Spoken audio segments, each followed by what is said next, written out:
Afternoon, everybody. How are you today? It's so good to be here with you while the world is imploding once again. I'm here to talk to you today about fear and how we relate to it. Um, Hopefully, that we will all begin to understand it a little more so that we don't get caught up in these collective waves of fear from so many people who are feeling it for all the multiple reasons that they are. The first thing that I want to say about fear is its purpose is to help us better understand all of the details or dynamics of a situation. The more information we have about what is happening, the more we will be able to recognize it and know which choices to make, which things to do, which moves to create. The more we can understand our fear and fully receive its message on every level, the better we will be able to not have to submit completely to our fear. That puts us in a position to make irrational choices. So, the first thing, or the second thing, that was the first thing. One, now two. The second thing I think it's really important to think about regarding fear is fear itself is an illusion. Like I said, the fear that the body generates is meant to make you pay attention to what's going on. Once you're paying attention, you don't need to be fearful. Okay, if you can accept the situation going on around you, witness it, you can then be in the present moment to be guided from your heart, from your higher self, from the circumstances. You can be guided to make the perfect choice that's going to allow for your safety and the safety of others. Okay, that's really what fear is about, is to hopefully generate the safety of our own safety and the safety of others. So, as you know, in my book, with with my Kleenex book markers, there's something I wanted to read to you. Conquer Your Karmic Relationships is the new book. Heal spiritual trauma to open your heart and restore your soul. One of the things that happens with fear is it triggers our early trauma, whether it's spiritual trauma from a past life or a childhood trauma from experiences we've lived, or a recent trauma that exacerbates and triggers our PTSD from a recent experience. All of those things can be triggered when we get caught up in the collective trauma that's happening. And that's what's happening right now. This pandemic right now, we have the most deaths, the most daily COVID cases, new cases per day than we've had this entire time. And people are starting to hoard again. They're starting to do a run on the toilet paper and do these things with the expectation that we're all going to go down. And I know it's frustrating for some who have been wearing their masks and doing things to consider others. But here's the thing. Your goal here is to not get caught up in the fear and to not get caught up in the anger at the things you can't control, which is other people. I want to read you something that's really, really important to me. This is sorry, I have these hairs are just tickling my face. They're sticking on my face. This is a quote by Nassim Nicholas Taleb. He wrote The Black Swan, an amazing very informational book that really helps to ground in physics, metaphysics, and human reality and behavior. The quote is, "Rank your beliefs not by their plausibility, but by how much harm they might cause." So, believe what you're going to believe, but recognize the consequences of the impact of the choices that your beliefs promote. So, one of the things you guys probably don't know, but if you've read any of my other books, I kind of put all my stuff out there. But I've been through a lot of things in a lot of lifetimes. And this lifetime was easy breezy compared to the multiple experiences, karmic experiences that I carried with me that I had to find ways to process through and overcome in this life, in this body. And that's what the story of the 3 books that I've written, that's what the many stories that it tells. For example, I know people are really fearful about having to shut things down and loss of their business and loss of their identity. But we always have to remember, you can't build a new business. There cannot be any further opportunities if you die. We can't move forward if we're not here to do so. And if we've taken an action that has caused maybe the death of another person, there's a connection to us that we have to reconcile. It's not what someone else may judge you for, it's what you will ultimately judge yourself for, consciously or unconsciously. So, in the book, this is my chapter on mastery, and it's called The Warrior's Hidden Motto. And the hidden motto is that thing that your unconscious mind, that thought that you have about yourself and your unconscious that you're not necessarily aware of. So the warrior's hidden motto for this chapter is, "What I don't know will hurt me. What I don't know or understand will hurt me." And I talk about paranoia, so I want to read this to you. Paranoia is a deep-seated form of fear that comes from the past trauma present in previous lifetimes. The emotional body is always on high alert for possible intrusions or conflicts on any level, perpetuated by the belief that what I don't know or understand will hurt me. When this thought presents itself early and organically in life, there is often a karmic connection. It is the hypervigilance of this paranoia that trains the possessor to pay attention to the small details.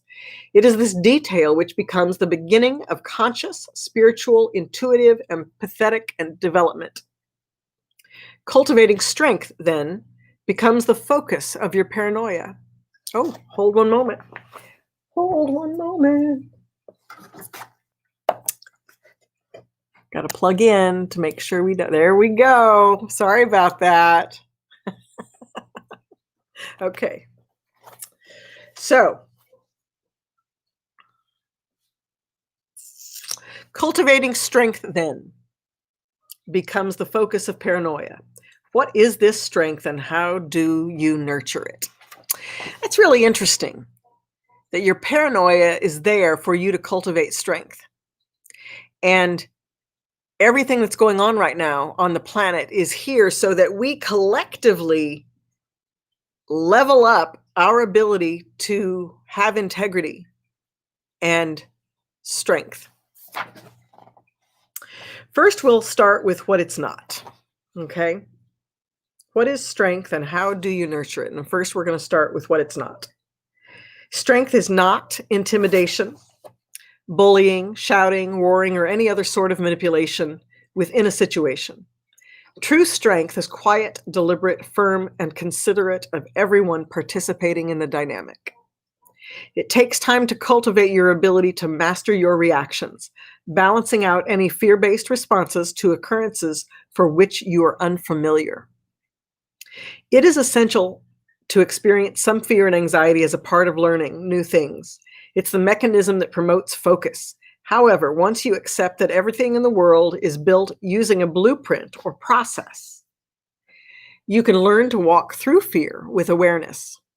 Strength is built through learning to use this awareness to recognize the subtle vibrations of information that are available from every person in a situation. Okay, so let's talk about that. If we, on a karmic level, are all cultivating our strength or our integrity, we're doing it together. That means maybe, whether I know you or not, whether I like you or not, we are in this together. And ultimately, our goal is going to be to preserve not only ourselves, but to preserve you, to preserve each other. So the first thing that we want to do in seeking to overcome our feelings of fear and insecurity, and when I say insecurity, I don't mean necessarily, emotional insecurity or do you guys like me? Do you not? I'm talking about physical world. Am I safe? Am I safe? Am I free to move forward? Am I safe? Do I have a roof over my head? Do I have food on my table? Am I physically safe? Am I in a dangerous situation? Do I need to preserve my health, my well-being in some way? Do I need to pay attention to preserving myself in some way? And the first lesson is a person needs to learn to preserve themselves. The next lesson, the next circle out, is to learn to recognize and to preserve everyone in their circle. And that's how we deal with, pardon me. There we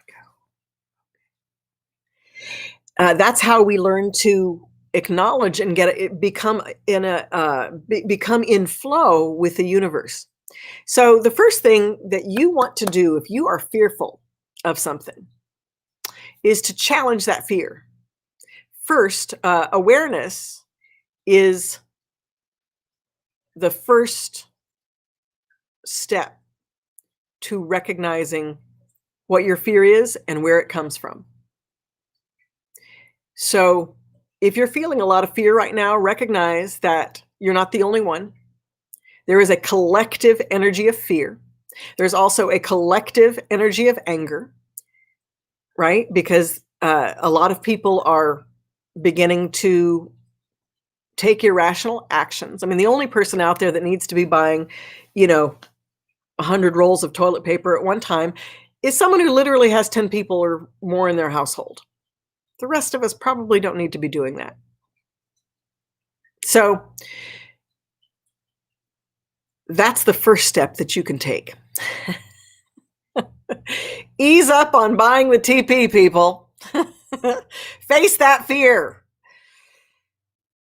Pay attention to where your fear comes from and what it really is making you feel. Understand that this collective fear that's happening, it hits you, but then it triggers any other previous life or previous this life experiences that are left unprocessed or unchallenged to their truth.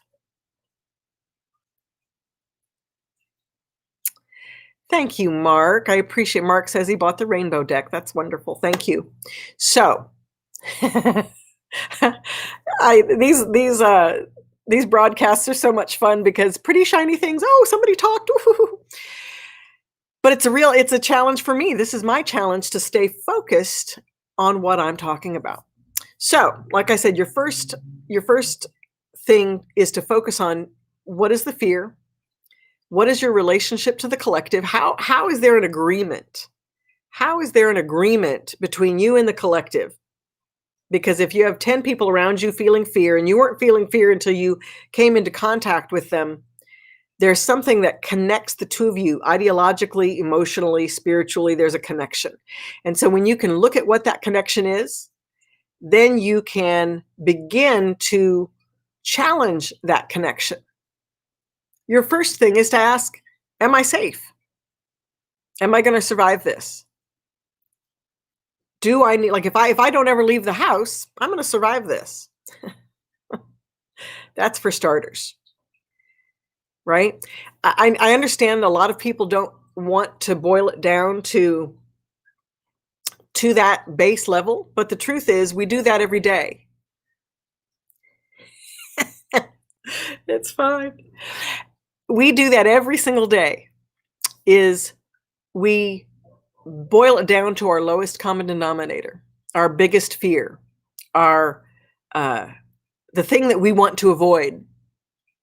We boil it down to that thing that we most want to avoid, and those are the things that usually present themselves to us and that we notice first.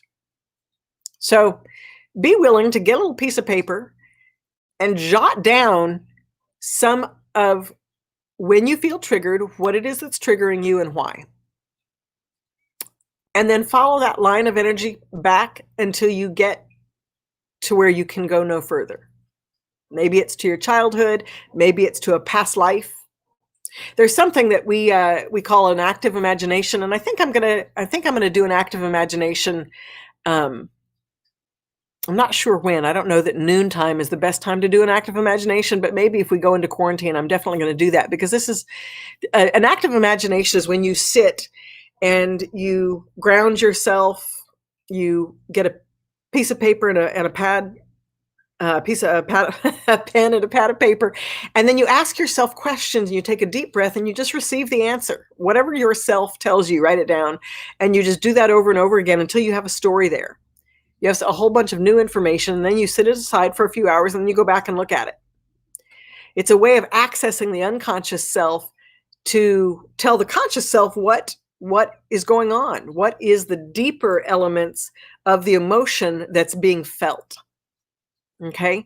If you have a lot of emotion, a lot of anger, a lot of rage, a lot of frustration, if you have a lot about anything, I call that weighted emotion. And oftentimes it's because there are multiple situations or multiple dynamics that are connecting to the one event that triggered them. So be willing to look there. Okay, so the next thing I want to read is about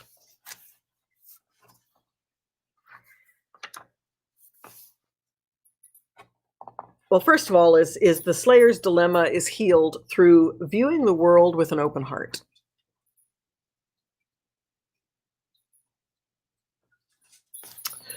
Okay. Yes, Gizmo agrees. Yes, she does. The Slayer's dilemma is to begin reading these subtle vibrations with an open heart. And by an open heart, I mean without expectation. Truly being open to seeing what is actually happening or what is really being said, rather than what you're afraid is happening or being said. The truth is, fear can ignite your delusional vision, which is a creative state of mind that forms a bridge from your fear to your experience or the event you are witnessing in real time. This may give you a perspective that is closer to what you fear than reality. We see it happening more and more today, as in the story of a white woman who was sure that a young black man had grabbed her at a local store. So she called the police. Upon their arrival, everyone looked at the store's security footage. It was clear that as the young man passed her, his backpack touched her, not the boy. He was oblivious to the whole event. The woman's fear created a reality in her mind using her delusional vision. I don't know if you guys remember that story, but it was, oh, God bless it. So the next thing that I want to read is, it's called Fluidity is Strength. And when you are cultivating your integrity, and your integrity, what I mean by that is your ability to not react in the face of something that feels fearful to you. The idea here is not that you're going to evolve out of feeling fear necessarily, although that does change on many levels, right? The idea here is that you are going to recognize the fear, use it to help you pay attention in the situation, to be focused, and then move through it to see the resolution. So fluidity is strength. Everyone in any situation has a position of power. Did you know that? No matter what is going on, you are in a position of power. Excuse me. The dynamic of a predator and their prey is a point of view or a belief that elicits a response of dominance or submission. It is not the truth. When one fully acknowledges and embraces their circumstances at hand, it allows them to become fluid in the situation, responding and rising to the specific needs to be met in order to achieve the best outcome. What do you guys think about that? Anybody have any thoughts on that?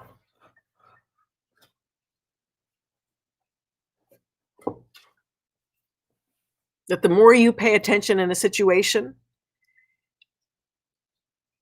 and rise up to it, flowing with the information that's coming, that it really pulls your world into you rather than you having to go out into your world.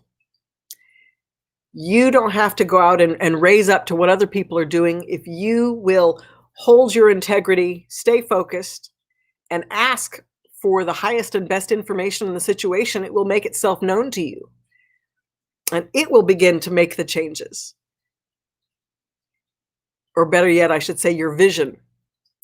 You will begin to see things happening differently and recognizing them from a different perspective, one with movement and fluidity, rather than one of stagnance and frustration and then ultimately anger. Understand that anger is an energy that is meant literally to propel you out of where you're at and move you forward. So all the anger that you're seeing rising up in people today, it's because they have felt stagnant for a long time in a perspective, and their anger is going to rise them up and out of it. Believe it or not, I know it doesn't look like that. Okay, Melanie says that she has trouble focusing. Okay, so two things. So Melanie, what in what tasks is it? Do you have trouble focusing in all tasks? And then while she's responding to that, Mark says, as a classroom teacher, I noticed the students test your ability to keep the clear vision of your lesson plan. Yes, they do. Yes, they do. That is very much, we lay people can really recognize that in our relationship to the media today, because our media wants us to stay focused on certain stories and not pay attention to others at times. And again, it really becomes valuable what you want your focus to be, what you want your message to be. The more you know who you are, what you want, where you're at, that becomes the solidifying factor that creates the new vibration of flow in your circumstance. You will always attract whatever your lowest common denominator is, if you focus on it.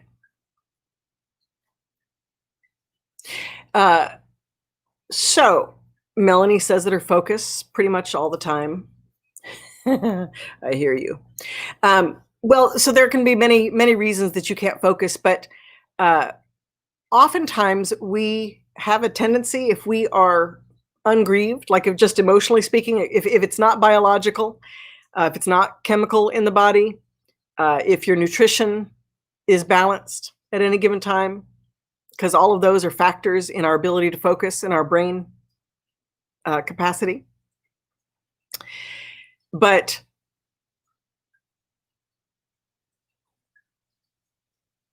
when you are in a time of trauma, when you're in a time of trauma and you are processing, oftentimes you have all this intellectual energy trying to think through things. If you can take deep breaths and bring that energy into your heart space, it will allow for grief to release if it needs to release, And if you've cried enough on it to release the tension, it's going to harmonize your heart and your brain to help you better focus. In that space, once you've brought that energy, like literally, what I do is I actually literally visualize bringing, like, say, my brain energy is blue, and I visualize that brain energy, that blue energy flowing down through my head, through my neck, and filling up my heart. If you just take a minute, take a deep breath, breathing in through the nose, exhaling through the mouth, and visualize blue brain energy, like paint being poured through your brain into your heart. And now in that space, if it doesn't trigger emotion, then think of what it is you want or need in that moment. What are you trying to accomplish? Be present in the task at hand and bring that into that space, and you should be able to better focus. Now, again, having some sort of daily practice, it's kind of why I love altars. I love to create an altar, and which is a sacred space in my home. That's where I put my thoughts, my fears, my worries, my hopes, my dreams, my desires, the things I want to focus on, what I want to evolve in my life. I put all of that there so that it can be focused on there. It keeps my unconscious connected to that, but my mind can be present in my life and the tasks at hand to then accomplish those things that I've put there.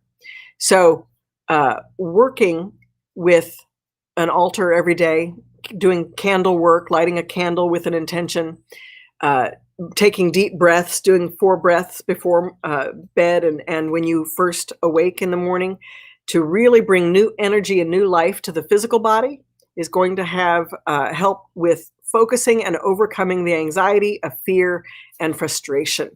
So Mark said that he realized the more he reacted, the less he flowed. Well, that makes perfect sense. That's exactly true. When you react, you get stuck in the moment, and then it's gone, and you're still in it.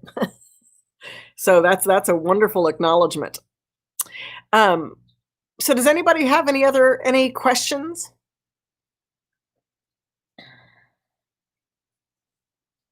Yes. Does anybody have any other questions or thoughts about the topic?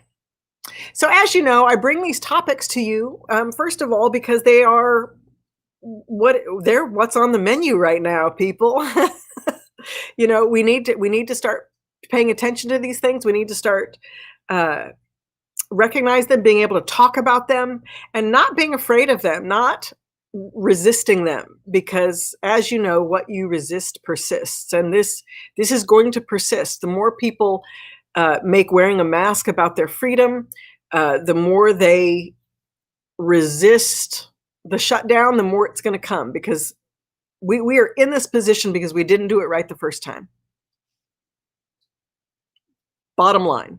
So this is the time to address what you really fear. If you survive this, if we are all alive after this, your business can be handled. It can be rebuilt. It will be rebuilt. Where you put your mind is what's going to come forth for you first. So what do you need in your process? What do you want? What do you want your process to look like? Do you want this time to be rigid and unforgiving and relentless? Or would you like to be able to breathe a little more deeply and find a little more peace and a little more knowledge of yourself and a little more connection with not only the people in your household, but your neighbors and the people in other places in the world? It's interesting, up until 9/11, there are so many other countries that are war torn that experience this level of PTSD and cultural trauma. We as Americans really haven't dealt with our cultural trauma, or a good majority of us have not. Many of of course, our Black and brown citizens deal with cultural trauma on multiple levels every single day. But we have never, as a collective, dealt with a cultural trauma that affects us all. So this is a powerful time for us, and we have all the power. We have the power if we'll take it. So thank you all so much for joining me today. It's really been a pleasure, and I will see you next week at this time. Community is common unity. Yes, it is, Mark. This is fabulous. That's so good. Well, thank you again for showing up with me today. It's always a good time when I get to see you, and have a magnificent weekend.